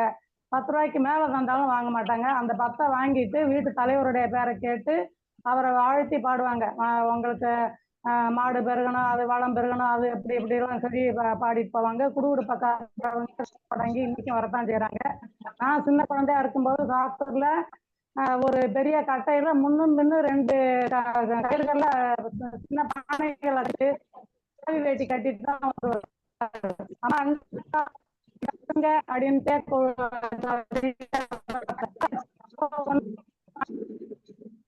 பார்த்துருக்கேன். இந்த சுபண்ணா கேரக்டர் மாதிரியே எங்க ஊர்லயும் ஒரு பாடி ரொம்ப வட்டி அதுல கணக்கு கரெக்டா வச்சிரும். ஆனா அந்த வியாபாரிகிட்ட 2 ரூபாய்க்கு 3 கொய்யாப்பழம்னு அவன் சொல்லுவான். இந்த அம்மா வந்து 3 ரூபாய்க்கு 2 கொய்யாப்பழம்னா கொடு அப்படின்னு சொல்லி வாதாடி அப்படித்தான் அது வாங்கும். அந்த மாதிரி அந்த பாட்டி எனக்கு ஞாபகம் வந்துருச்சு. கணேசன் தோழர் அவர்களுக்கு மிகவும் வாழ்த்துகள். அவருடைய சத்தமே மிக நல்லா இருக்கும். நாங்க அதெல்லாம் அவருடைய ரசிகர்கள் நாங்க எல்லாருமே. அவருக்கு என்னுடைய வாழ்த்துக்களை தெரிவித்து கலை இலக்கிய பெருமன்றத்தை அனைத்து உறுப்பினர்களுக்கும் என்னுடைய சுதந்திர தின வணக்கங்களை தெரிவித்துக் கொள்கிறேன். நன்றி. நன்றி நன்றி நன்றி சகோதரிக்கு நன்றி. வாழ்க வளமுடன். நன்றி தோழமையே. செல்வமீனா தோழர். கலை இலக்கிய பெருமன்ற உறுப்பினர்கள் அனைவருக்கும் என்னுடைய வாழ்த்துக்கள். கதை சொல்லிக்கு என்னுடைய வாழ்த்துக்களும் வணக்கங்களும். சுப்பண்ணாவை பற்றிய சுப்பண்ணா கதாபாத்திரத்தை படைத்த கீராவின் அருமை பெருமையை நாம் அறிந்தவர்கள். அவர் புழங்கிய இடம் எனக்கு தெரிந்ததுதான். முதலாளிமார்கள் சொல்லுவோம் அல்லது நைனான்னு சொல்லுவோம். சிறு ஜமீன்தார்கள் போலதான். பிரபுத்துவ ஒரு ஆதிக்கம் அவர்கள்ட்ட ஆனா இருக்கவே இருக்காது. அந்த கரிசல் பூமியினுடைய அந்த வெள்ளந்தியான மனிதர்களின் குடும்ப சூழலையும் அவர்களுடைய நிதர்சனமான அந்த வெளிப்பாடுகளையும் வந்து அவர் சுட்டி செல்கிறார். முதல் எனக்கு இணைப்பு இதுவரைக்கும் எனக்கு இணைப்பு வழங்காத கணபதி இளங்கோ ஐயாவை நான் குவித்துக் கொள்கிறேன். ரொம்ப அருமையான நிகழ்வுகளை வந்து நான் 38 நாளா முதலில் ஒரு 2 கதைகள் வந்து நான் கேட்டிருந்தேன். அதுக்கப்புறம் எனக்கு இணைப்பு கிடைக்கவில்லை. எனக்கும் அதை வேலை பழுவின் காரணமாக மறந்து விட்டேன். ஆனா நான் இப்போ வந்து நான் உணர்றேன் 38 கதைகளை நம்ம வந்து மிஸ் பண்ணிட்டோம் அப்படின்னு. நம்ம படித்ததற்கும் இவர்களுடைய பார்வை ரேவதி அம்மாலாம் சொன்னாங்க மடத்து மாவுலாம், அது நாங்க மடத்து மாவுன்னு தான் சொல்லுவோம். நாங்க மடத்து மாவு பால் மாவு எங்களுக்கு அது கிடைக்காது. ஆனா நாங்க காசு கொடுத்துதான் அந்த பால் தாய்மார்கள்ட்ட இருக்கக்கூடிய அதே காசுக்கு விற்பாங்க. தன்னுடைய குழந்தைகளுக்காக கொடுக்கப்பட்ட அந்த உணவை கூட தாய்மார்கள் வறுமையின் காரணமாக காசுக்கு வித்துருவாங்க. அதே நம்ம சாப்பிடுவோம். மாவு எல்லாம் டப்பா வச்சுக்கிட்டு சாப்பிட்டுட்டே போவோம். அந்த சூழல் வந்து பாத்தீங்கன்னா அழகா கீராயாவோட ஒவ்வொரு கதையுமே ரொம்ப ஆரவாரம் இல்லாத அழகிய மனிதர்களின் வெள்ளந்தியான வெளிப்பாடுகள் தான் இருக்கும். கதை சொல்லி மிக அருமையான கதை சொல்லி ஆனால் கதைகளை வந்து நான் கேட்டதில்லை. நீங்க கண்டிப்பா இனிமே நாளை நிகழ்வுகள்ல இருந்து நான் தொடர்ந்து நிகழ்ச்சியில பங்கேற்பேன். நன்றிங்க ஐயா அனைவருக்கும். கதை சொல்லிக்கு வாழ்த்துக்களும் வணக்கங்களும். நன்றி தோழரே. நன்றி நன்றி. வாழ்க வளமுடன். நன்றி தோழமையா. அடுத்து டிஎஸ்என் தோழர் இருக்கீங்க, அரசியல் தோழர் இருக்கீங்க. 2 பேரும் முடிந்த அளவு நேர மேலாண்மை. வணக்கம் ஐயா. ஏன்னா நம்ம எப்பவுமே 9:15 அதனால குறைவான நேரம் எடுத்துக்கொள்ளுமாறு கேட்டுக் கொடுக்கிறோம். டிஎஸ்என் தோழர் நீங்க சொல்லுங்க. வணக்கம் தோழர்களே. எனக்கு முன்னாடி பேசின செல்வமீனாக்கு ஒரு தகவல். அவங்க வந்து திருவொற்றியூர் கிளை கலைஞர் செயலாளர். நீங்க கணபதி இளங்கோ எதிர்பார்க்க வேண்டாம். லிங்குக்கு ஒரு லிங்க் தான். அந்த லிங்கை தொடுத்தா கிளியரா எல்லா நிகழ்ச்சிக்கும் தொடர்ந்து வரலாம். மீனா அது அவங்க ரேவதி அம்மா சொன்ன மாதிரி சாத்தூர் கணேசன் தோழர் வந்து அவங்களோட ரசிகர் மட்டும் இல்லை, தமிழகத்தினுடைய எல்லா நம்ம மன்ற தோழர்களுக்கும் சாத்தூர் கணேசனுடைய குரல் பரிச்சயமானது. சென்னையில கருத்தரங்கத்துல தமிழ் சார்பாக இந்தி சமஸ்கிருத திணிப்பு எதிர்ப்பு கருத்தரங்கம் நடத்தல போது கூட அது ஒரு அருமையான பாடலை எங்களுக்கு அவர் வழங்கினார். அவருடைய இந்த தோற்றமே அவர் ஏழுமலை பாராட்டுற மாதிரி அவருடைய தோற்றமும் அவருடைய குரலும் அவருடைய உச்சரிப்பும் வளமும் நம்ம எங்கேயோ கொண்டு போயிட்டு எதிர்பார்த்தபடியே தான் இன்னைக்கு ஒரு நான் எதிர்பார்த்ததுதான் அவர் பாடுவாருன்னு சுதந்திர தினத்தை ஒட்டி அந்த ஒரு வாழ்த்து சுதந்திர தினத்தை வாழ்த்தி பாடினார். ரொம்ப அருமையாக இருந்தது. அந்த கதைக்கு இடையில கூட சில பாடல் வரிகள், தெளிவான குரல், உச்சரிப்பு, அது ஒரு தேர்ந்த நாடக கலைஞர் போலே எங்களுடைய கிளை எங்களுடைய செங்கல்பட்டு மாவட்ட சங்கரநாராயணன் போலே அது நாடக பாத்திரமாவே மாறிட்டார். அவருடைய அந்த உரையாடல்களை, அந்த பாத்திரங்களை உரையாடல்கள் நம்ம அப்படியே காட்சிப்படுத்தி காட்டிட்டாரு. மொத்தமே இந்த உடல் அளவு இல்ல மனத அளவுல சிறு குறைபாட்டு உள்ள அந்த பிள்ளைகள் அவங்கள வந்து முதல்ல ஊனமுற்றோருங்குது, அப்புறம் வந்து ஹேண்டிகேப்டுங்குது. அது எல்லாத்தையும் இப்போ வந்து இவங்க சொன்னாங்களா, மாற்றுத்திறனாளிகள், டிஃபரெண்ட்லி ஏபிள்டு, சிறு குறை இல்ல மனதளவுலோ உடல் அளவுல இல்லாதவங்க வேறு வகையில வந்து மற்ற அந்த மிஞ்சி இருப்பாங்க. அந்த ஒரு அததான் மாற்றுத்திறனாளிகளுக்கு. அந்த கீரா எல்லா வாழ்க்கையினுடைய எல்லா பாத்திரங்களையும் எப்படி நம் கண் முன்னால கொண்டு காட்டுகிறார் பாருங்க. மிக அருமையாக சொன்னார். சாத்தூர் தோழருடைய அந்த கதை சொல்லல் வந்து மனதில் அனைவருடைய மனதிலும் நிற்கும். வாழ்த்துக்கள், பாராட்டுக்கள். நன்றி தோழமையா. அரசியல் தோழர். வணக்கம் ஐயா, நான் பேசுறது கேக்குதுங்களா? கேக்குதுமா, பேசுங்க.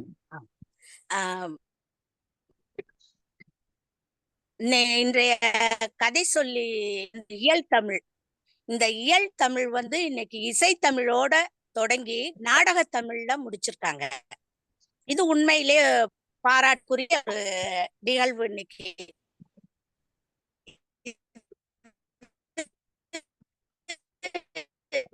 இந்த கதைக்கு வந்து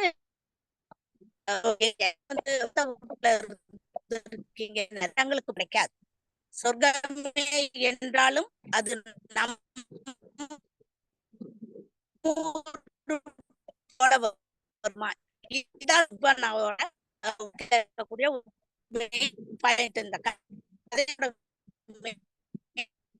எங்க போயிட்டு எங்க வந்தாலும் தன்னுடைய அதுதான் சீரர்கள் இல்லாம அனைத்து கைவிட்டு போயிடுச்சு.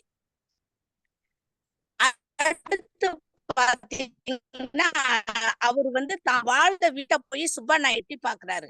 இயல்பு. நானும் என் குழந்தைங்க பேர ஒரு வீட்டுல வாடகைக்கு இருந்தேன். நான் ரொம்ப வருஷம் கழிச்சு அந்த தெரு வழியா போறப்ப அவங்க அனுமதியோட என் பிள்ளைகளை முத இந்த வீட்டுலதான் தூக்கிட்டு வந்து நான் கொடுத்தனும், தனி கொடுத்தனும். இந்த வீட்டை நான் பார்க்கலாமான்னு கேட்டு அவங்க அனுமதியோட அந்த வீட்டை பார்க்கும்போது எனக்கு அப்படியே அழுக, அவ்வளவு சந்தோஷத்துல வந்துச்சா அது எப்படின்னு தெரியல, அவ்வளவு அழுக வந்துச்சு. அவ்வளோ நிகழ்ச்சிகள் வந்து அதை ஞாபகப்படுத்துச்சு. சுப்பண்ணா வந்து மாற்றுத்திறனாளியாக இருந்தாலும் அவரும் மனிதர், அவருக்குள்ளும் ஆசைகள் உண்டு, உணர்வுகள் உண்டு. அதுதான் இந்த கதை வந்து வெளிப்படும். மாற்றுத்திறனாளின்னு யாரையுமே குறைச்சு மதிப்பிடக்கூடாது. அடுத்து அந்த கேர் சொன்னீங்க, அந்த கோதுமை, அது அப்போ அந்த கோதுமை உப்புமாங்கிறது ஏன் அவர் வேண்டாம்னா, அந்த கோதுமை உப்புமா சாப்பிடறதுக்கு கொஞ்சம் கஷ்டமா இருக்கும். இது பள்ளிக்கூடத்துலயும் கொடுத்தாங்க. எங்க அம்மாயி ஊர்ல வந்து மதம் மாறுறதுக்காக இந்து மதத்துல இருந்து கிறிஸ்தவ மதத்தை மாறுறவங்களுக்கு மாறணும்ட்டு கொடுத்துருக்காங்க இந்த கோதுமை ரவை. எங்க அம்மாயி எங்களுக்கு எடுத்துட்டு வந்து தருவாங்க. இல்ல உப்புமா செஞ்சு சாப்பிடும்போது பள்ளிக்கூடத்துலயும் மதியத்துல உப்புமா ஒரு நாள் சாப்பாடு. அந்த உப்புமா மெல்றதுக்கு கஷ்டமா இருக்கும். ஆனா பாம்பே ரவை அப்படியே வழிக்கிட்டு உள்ளார ஓடும். அதனாலதான் அவர் கேக்குறாரு, எனக்கு வந்து இந்த ரவை உப்புமா வேண்டான்னு அவர் சொன்னதுக்கு காரணம் அந்த உப்புமா வந்து மென்னு சாப்பிடணும். அதுதான். கதை ரொம்ப அருமையா இருந்துச்சு. நீங்க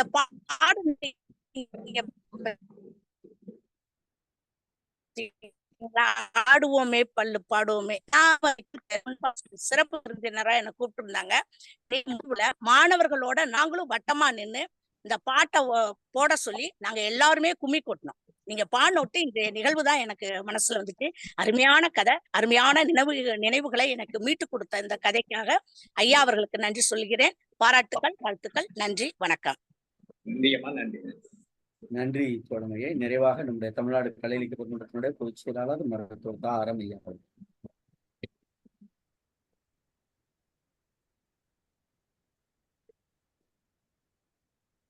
கேக்குதா? பொதுச் செயலாளர் வணக்கம். கேட்குது.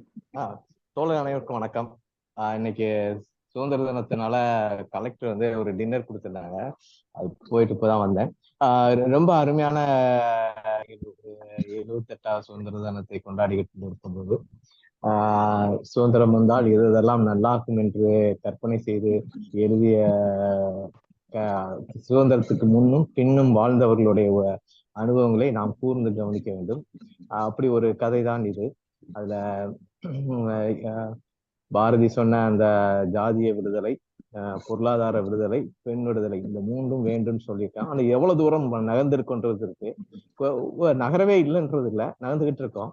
ஆனால் அவன் சொன்னிய அத்தனை விடுதலையும் நாம் அடையவில்லை.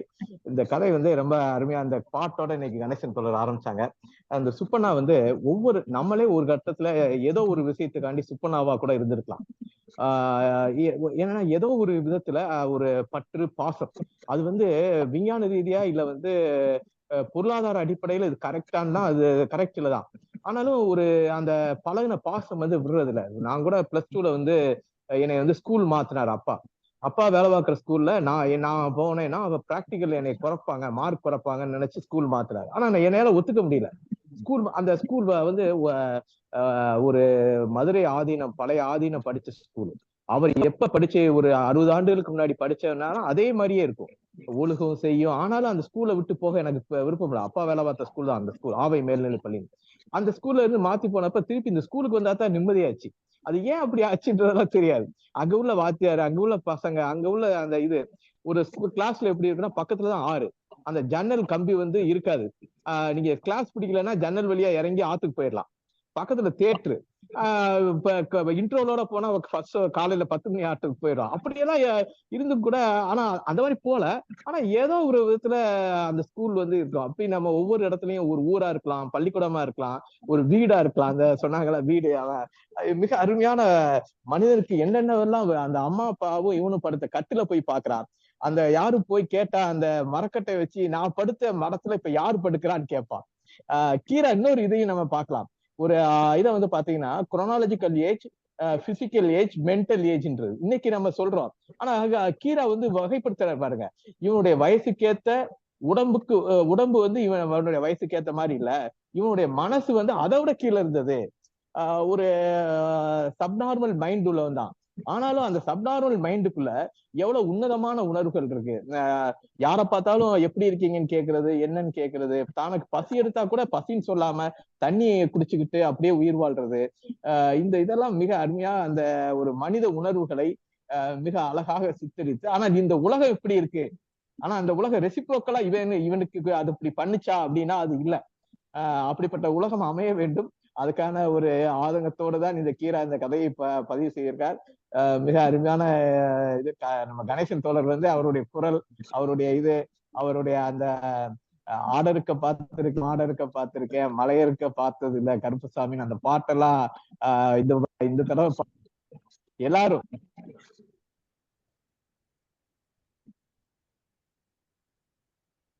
வந்து ஒரு சமீபத்தில் பாடியார். அவரு அந்த கூட்டத்தில் வந்த அத்தனை பேரும் ரசித்து கேட்டார்ல, கைலாசமூர்த்தியோட பாடல் அது. ஆனால் கணேசன் அவர்களுடைய குரல் பாடும்போது மிக அருமையாக வெளிவந்தது. தோழர் அவர்களுக்கு நன்றி. நன்றி பொதுச் செயலாளர் அவர்களே. பதிவு பின்னோட்டம் பார்த்துக்கலாம். அறச்செல்வி பாடலுடன் தொடங்கியது அருமை போட்டிருக்காங்க. அகிலன் தோழர் சுப்பண்ணா எல்லா ஊர்களிலும் இருக்கிறார்கள், நாம் அவர்களை ஒதுக்கி வைக்க கூடாது. சுப்பண்ணாவை ஊர் ஒதுக்கினாலும் அவன் ஊரை விட்டு பிரிய மனம் இல்லாமல் இருந்தான். கதை அருமை. சாத்தூர் கணேசன் அவர்களுக்கு வாழ்த்துக்கள் அப்படின்னு போட்டிருக்காங்க. நவநீத கிருஷ்ணன் தோழர், புலிகுத்தி என்பது சாத்தூர் பகுதியில் உள்ள ஒரு ஊரின் பெயராகும். பெயருக்கு முன்னால் ஊரின் பெயரை கீரா பதிவு செய்தார், நன்றி அப்படின்னு போட்டிருக்காங்க. மேரி ரோசலின் தோழர், மிக அருமையாக கதை சொன்ன சாத்தூர் கணேசன் அவர்களுக்கு வாழ்த்துக்கள். சுப்பண்ணா இன்னும் நம்முடைய வாழ்ந்து கொண்டுதான் இருக்கிறார்கள் என்று பதிவு செஞ்சிருக்காங்க.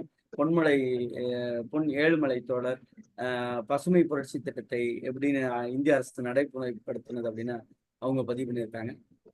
நன்றி. பதிவு பின்னோட்டத்தில் அந்த தோழமைகளுக்கு நன்றி. கணேசன் சாத்தூர் தோழர் எதுவும் நிறைவா சொல்றீங்களா? தோழர்களுக்கு வணக்கம். நிறைவா சொல்லணும்னா எனக்கு ஒரு 5 நிமிஷமாச்சு வேண்டி இருக்கும். நேரம் கருதி எல்லோருக்கும் பின்னோட்டம் சொன்ன அனைவருக்கும் நன்றி அப்படின்னு சொல்லி நம்ம முடிச்சுக்கிறேன். நன்றி தோழமையே. நானும் அந்த டயத்துக்குள்ள முடிக்கணுங்கிற நானும் உங்கள்ட்ட பின்னூட்டம் சொல்லணும் நிறைய உட்காந்து நோட்ஸ் எடுத்திருந்தேன். சொன்னா ஒரு 5 நிமிடம் ஆயிரும். நானே நேர மேலாண்மை கடத்துன மாதிரி ஆயிரும். நான் பதிவு பண்றேன். நன்றி தோழமைகளே. இன்றைய கதை சிறப்பாக இருந்தது. சுதந்திர தின நாளில் நாம் சுப்பண்ணாவை கொண்டாடுகிற இந்த நல்ல வேளையில் நாம் பயணிக்கிறோம். பொதுச்செயலாளரே, நாளை நிகழ்வுக்கு போயிடலாமா? நாளை கதை புவனம், கதை சொல்லி இரா ராஜேந்திரன். நன்றி பொதுச்செயலாளர் அவர்களே. தோழர்களே, ஒவ்வொரு நாளும் நாம் கீராவை கொண்டாடி கொண்டிருக்கிறோம். அந்த அடிப்படையில் நாளைய தினமும் இரவு 8 மணிக்கு கீரா ஐயா அவர்களின் கதைகளோடு தமிழ்நாடு கலை இலக்கிய பெருமன்றம் உங்களோடு இன்றைய கதையை சிறப்பாக சொன்ன தோழர் சாத்தூர் கணேசன் அவர்களுக்கு கதை சொல்லிகள் சார்பாகவும் இலக்கிய பின்னூட்ட ஆளுமைகள் சார்பாகவும் நம்முடைய பொதுச் செயலாளர் சார்பாகவும் இங்கே பயணித்துக் கொண்டிருக்கக்கூடிய இனிமேல் வலையொலி வாயிலாக பார்த்து பயணிக்க இருக்கக்கூடிய அத்தனை தோழமைகள் சார்பாகவும் நெஞ்ச நிறைந்த வாழ்த்துக்களையும் பாராட்டுகளையும் சொல்லி நாளைய இரவு 8 மணிக்கு கீரா ஐயாவின் கதைகளோடு சேர்ந்து பயணிப்போம். தமிழ்நாடு கலை இலக்கிய பெருமன்றம் உங்களோடு. நன்றியும் வாழ்த்துக்கள்.